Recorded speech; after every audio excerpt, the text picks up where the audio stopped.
আমরা মনে করি বাংলাদেশের জনগণ এখন ভোটের দিকে যথেষ্ট এগিয়ে আসছে, ভোট করছে, নির্বাচনও হচ্ছে।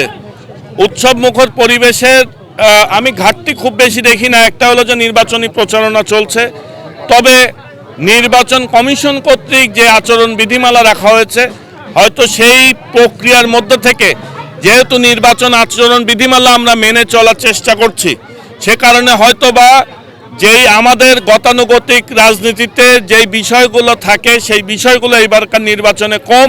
আমি বিশ্বাস করি একটি সুন্দর সৌহার্দ্যপূর্ণ পরিবেশে, উৎসবমুখর পরিবেশেই বাংলাদেশে এবার 12ই ফেব্রুয়ারিতে নির্বাচন হবে। আমি মনে করি বাংলাদেশের জনগণ গণতন্ত্র, স্বাধীনতা, সার্বভৌমত্ব এবং ভোটাধিকার নিশ্চিত করার জন্য বাংলাদেশ জাতীয়তাবাদী দল দীর্ঘ 17 বছর যে অন্যায় অত্যাচারের শিকার হয়েছে, সেখান থেকে মানুষ দেখেছে এবং জনাব তারেক রহমান সাহেবের নেতৃত্বে যে নতুন একটা দেশের স্বপ্ন আমরা দেখছি, সেই ক্ষেত্রে আমি বিশ্বাস করি শুধু এই এলাকার জনগণ না, বাংলাদেশের আপামর জনগণ বর্তমানে ধানের শীষের পক্ষে রয়েছে।